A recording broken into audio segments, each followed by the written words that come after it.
How do you ask a girl out on a date? Okay, again, this is for my boys na hindi pa talaga marunong, okay? So, this is just one of my most helpful tips sa inyo, of course, the asking a girl on a date. So, this is about you. If you wanna know all about it, here we go. I think one of the most common mistakes na sinasabi nyo, boys, is, do you wanna hang out?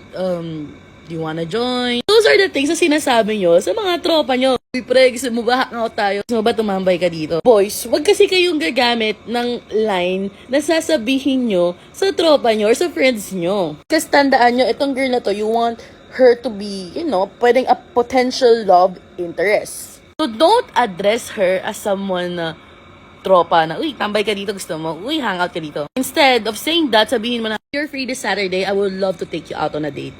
I would love to pick you up para hindi ka na mahirapan and also kung mahasal ka to coming to our place.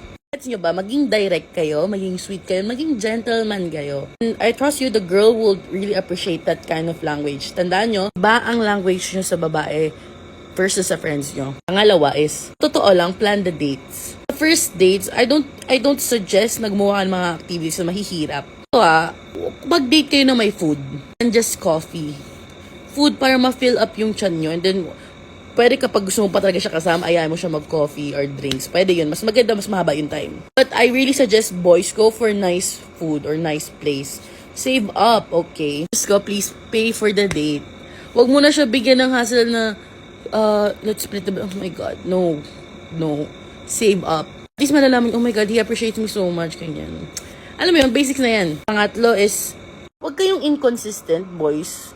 Like, for example, syempre magto-talking stage pa lang kayo niyan. Yung talking stage na yan, consistent kayo sa communication, sa call, and always initiate conversation. Yes, hindi nag-i-initiate masyadong babae ng conversation. It's like a girl's thing na parang, ay, pursue me. May ganong mindset ng mga babae is, pursue me. So, edi, call or text or FaceTime. Para alam mo yun, hindi siya mahirapan na pag in real life na, ganon. Be consistent with the communication and always initiate it. Also, if you are on a date, make her feel like a star. Make her feel na she's the shining, shimmering superstar. Be curious, ask about what does she do? Ano yung mga things na ginagawa niya nagpapasaya sa kanya. Also, syempre, boys, share something about yourself. Please, wag na niyo mumurahin yung babae kahit napabiro yan. It's not nice. And boys, compliment yung girl pagkadating nyo. Pagkadating nyo sa kanya or pagkakita nyo sa kanya, di ba? Like, for example, sinundo nyo or what? Compliment the girl, I am so in awe of your beauty. Mga ganyan, gandahan nyo yung compliment nyo, laliman nyo. So, ayan lang. I hope it helps sa mga first dates nyo, boys. Mwah!